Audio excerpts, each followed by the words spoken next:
A quiet summer wind raged among the yellow June leaves. It whispered nice words, though incomprehensible to the human ear. The morning seemed lazy, but so unusual, so different from the ones that the inhabitants of Karakura had seen so far. This unusual silence was broken by the patter of sandals hitting the wooden floor. Kazui! Damn it. Bellowed the voice of a red-haired man chasing a boy with the same shade of hair. The child didn't seem to care about the angry man's screams. You little... Added the man, stopping and leaning on his knees. Despite his muscular attitude, he couldn't keep up with the baby. They were separated not only by speed, but what clearly made the difference was their clothing. More precisely, the elderly wore the most ordinary jeans in combination with a red t-shirt. The child was clothed rather unusually. His short figure was decorated with a black kimono, gilded with white material. On the black, he had a sword whose tsuba resembled a broken cross. You can't keep up, Dad! Said the boy, waving wildly at his tired father. Do you think so, Lilliputian? The man's voice sounded. Despite the nervous tone, there was a nasty smile on his face, which indicated he would simply not give up. Look there! He finished, turning away. From behind the man's back appeared a fairly short woman with jet black hair. She walked slowly, not paying attention to the immature scuffle of her companions. Hey, Rukia! The man called to her. Get me out. He asked. Stupid. The woman scolded him. I don't wear the glove anymore. You should take care of your badge and keep it with you. She passed him by, completely avoiding his pleading eyes. Always the same talk. Why did I even give him one? He muttered under his breath, staring at the object in the boy's hand. Kazui! Give me the substitute Shinigami's badge. What did his son do? You are not wrong. He didn't give up. He pulled out his tongue, and after a while, he uttered a simple sentence. Catch me first! He shouted, then fled even further. The father nodded his resignation, and then looked at Rukia, who was walking next to him. Ichigo, do you remember what I asked you to do? She said, putting a hand on his shoulder. There was total peace in her eyes, but at the same time, she seemed worried. Sure. Kurosaki confirmed. I don't like this idea, but since Kyoraku himself sent you here to invite me, I don't think it's right to refuse. That's a fact. Kuchiki nodded. Just come there. And remember that the boy didn't receive an invitation. She added, quieter. Sure. Why would I take this little elf? I can see that he doesn't leave you a step. He's always following you. He has a good reason. I am a wonderful father. Okay, since you agreed, I'll go back to the Soul Society. Rukia concluded. Don't be late. It's urgent. Yeah, sure. A moment later, a gate opened, emanating white light, into which the woman slowly entered. She did not look back, but aroused enormous interest in Kazui, despite being far away, gasped with admiration. The waiting did not last long, because his father attacked him. Unfortunately, he couldn't catch his son as Kazui jumped away at the last moment. You little... What's going on here, Captain Hirako? Momo Hinamori said, not even looking at the person she was speaking to. No, nothing to worry about, my dear. The blonde with his back turned away. But that's... They're holding Captain Aizen there. She said in a shaky voice. Ah, Momo. You are always talking about the same thing. Relax. It will take a while. The Captain Commander isn't going to stay there longer than he will have to, so it will be short. Shinji stated. Captain Hirako? Momo muttered, as if through tears. Don't cry here. Shinji scolded her. You shouldn't think about it. Please take care of these soldiers from Squad 11. He gestured toward the group of officers who had apparently managed to beat each other up. I understand. I will. She nodded, then started toward them. They were outside the barracks of the 1st Division, where suspicious noises were coming from. It was the entrance to the Mukin, the lowest point of the underground prison, was opened, and the Captain Commander himself entered. Don't overdo it. whispered Hirako, watching the branch building. The place they were in was empty. Nobody was born here, nobody died here. Nobody loved, and nobody was loved. A pathetic illusion allowed one to feel the breeze, but it disappeared after a while. They walked in a place that did not belong to the present. However, it was not from the future, nor the past. They were all divine creatures, far from mortality. Some were terrified and looked around nervously, while others enjoyed each moment they spent in this peculiar place. Are you willing? Called the voice of one of the participants of the unusual meeting. I've made my decision. His Majesty has walked the path of hatred, and I will choose the path of love. He couldn't see her. It's not his fault. And you, did you make a decision? One asked the other, whose gaze wandered in the impenetrable wasteland. That's an extremely rude question. He replied, proudly looking into the eyes of the questioner. I choose my words carefully. That's why I'm sure of what I said. Do not think, however, that I found you equal or even stronger. I just found this proposition favorable. I understand. Forgive me for my ignorance. I entrust to you our legacy, as you entrust to me. And everything fell apart. It was gone in darkness, which soon disappeared with all the rest. However, has it ever existed? What is the legacy that they have entrusted themselves?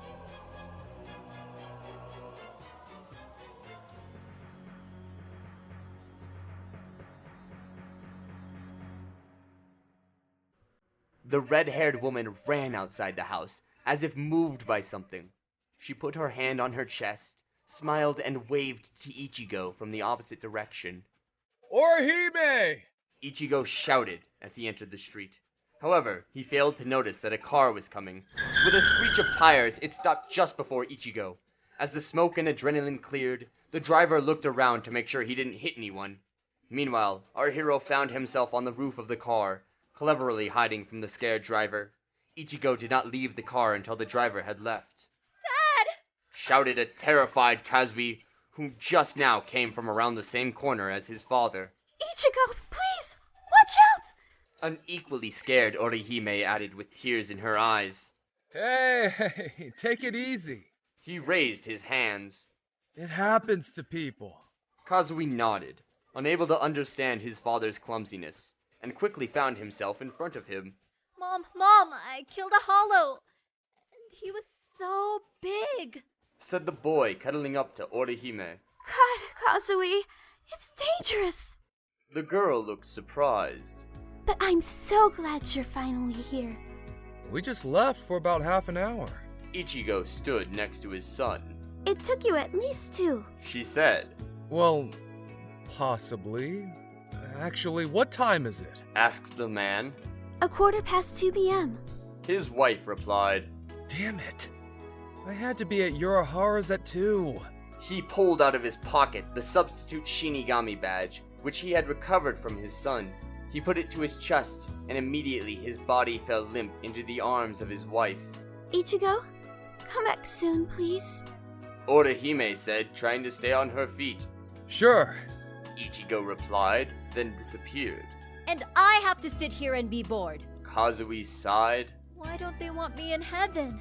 Do not worry about it. It's because it's dangerous there, and I don't want anything to happen to you. Do you remember our promise? Orihime asked, hugging the child. We will always be together. He smiled. I love you, son. Always.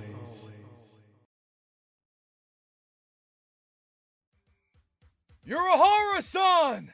Screamed the Shinigami, approaching the shop and the owner, who just realized that someone had arrived. Ah, so you're here already. The Hatter nodded. And actually, what are you here for? He asked, uncertainly. Ichigo hit his forehead, completely embarrassed by the shopkeeper's unconcern. I'm running around like a madman to find out that you don't even remember what's going on? Oh, don't be so nervous, Kurosaki-san. Kisuke laughed, cooling down from the fan. Of course I remember. Bah! I've even prepared the gate! Ichigo breathed a sigh of relief, not amused by the joke. Actually, why won't the Gotai open the gate for me instead of bothering someone in exile? Ichigo asked the question while slowly walking behind the blonde. I wonder about that too. Well, they aren't very resourceful, and they are lazy. But that's not a big problem. Kisuke replied, stopping in front of the now open gate, which emitted a white light. Well, hop in, because they're probably waiting. He said, heartily smiling. Sure. Ichigo nodded, and without undue talk, ran into the white void. Kisuke sighed as his guest disappeared. You know why he was called, right? Asked the mysterious individual who was standing behind one of the trees of the underground training field all this time. It was none other than Ishida Uryu, a friend of the substitute Shinigami and one of the last representatives of the Quincy race. Today, however, he is the best doctor in the area, working at a local hospital which belongs to his family. Oh, I don't know Ishida-san. Kisuke said, smiling sincerely. I'm just an exiled shopkeeper. 9 years have passed, Urahara-san. Uryu announced. 9 years that we haven't even heard of Shinigami. The only thing we heard was the stories of Rukia and Abure visiting us. So this is not a selfless invitation. They have long forgotten us, and we should forget about them. So what is their motive? Good question. Confirmed the host, although he looked concerned. See, my curiosity was also aroused by it. That's why I opened the passage. I'll make sure the Shinigami won't make another mistake. Uryu decided, then disappeared, and his Ryatsu ceased to be felt.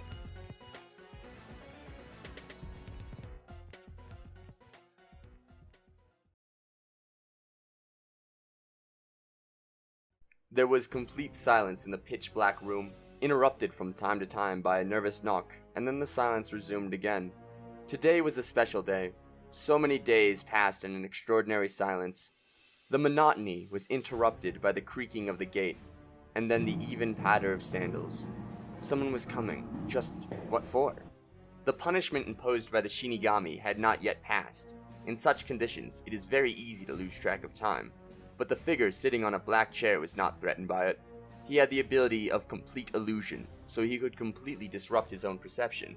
He didn't do it, and it's not like the seals of the Shinigami didn't let him. He could easily break them, or so he thought. He preferred to savor every moment. Despite his far-reaching immortality, he knew that even when 20,000 years passed, he would not be freed by his enemies. He also knew he didn't need them to do so. A well-built figure approached the man in the company of the masked soldiers. Despite the seal, the prisoner smiled at the sight of the man standing in front of him. The prisoner already knew that the day had come. Sōsuke Aizen, said the Shinigami, donning the captain's costume, on the back of which was the symbol of the First Division. In the flesh. A powerful voice sounded. Nobody opened their mouths. Was it just an illusion? A single drop of sweat flowed down the visitor's face. Long time no see, Aizen.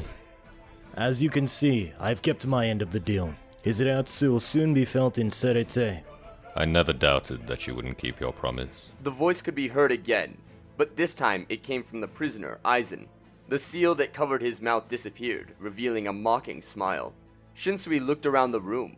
Had someone taken it off without orders? Then give me 2 hours. I will live up to my words. Don't worry about it. I trust you, said the self-appointed god. Then, Shinsui felt a touch on his shoulder. He could have sworn that the man sitting on the chair put his hand on his arm. He flinched, turning slowly. Nobody was there. Is something wrong, Captain Commander? Sōsuke laughed. Nothing. You know me. Sometimes I drink too much sake. Shinsui chuckled with his former friend, then headed for the exit. The man had not tasted alcohol for weeks. Only now did he understand who Aizen Sōsuke, the former 5th Division captain and traitor of the Gotai 13, was. A man who almost brought this organization to its death.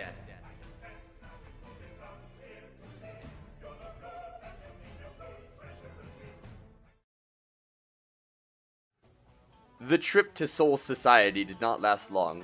Finally, this time Ichigo received an invitation, so he didn't have to wade through Dangai. He appeared at Senkai's gate, and several soldiers surrounded him, most likely from the Kido Corps. The redhead was thinking about the reason why he hadn't been summoned much earlier, but now this thought began to develop. Rukia just told him that the captain commander was asking for him.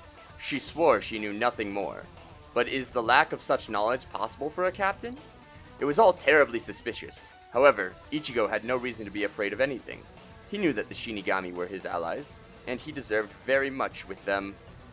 Yo! He said, watching the soldiers swirling beside him. Some of them saluted, and some just stood at attention, watching the newcomer. What should I do? He asked when it seemed to him that the greeting was taking too long. Please, follow me. Please, please. Said a man clothed in a funny purple cap with a skewer on its top. He stepped out and nodded his head to substitute Shinigami, suggesting that he should follow him, which the traveler obviously did. Captain Kurosaki will be waiting in his office as soon as he returns from the Muken. Muken? What is Shunsui doing there? Ichigo asked, staring at the Shinigami's shaking headgear. Ah, you don't know why you were called here? Then I won't say anything. When you see the Captain Commander, you'll find out. Ichigo sighed, unable to get along with the man leading him. Passing through the narrow streets of the Soul Society, memories of distant times flowed through his head. It was here that he fought his first skirmishes, trying to save the convicted Rukia. When he was near the First Division building, Ichigo felt an unusual Ryatsu, most likely coming from underground, beneath the barracks. Groups of high-ranking Shinigami were standing around, watching the building. Ichigo recognized the blonde in the group. Hey, Shinji! He shouted, leaving the man with the skewer. You, follow me. There is no time. The guide scolded Ichigo. Hirako turned slowly as his gaze moved to a soldier Shinigami.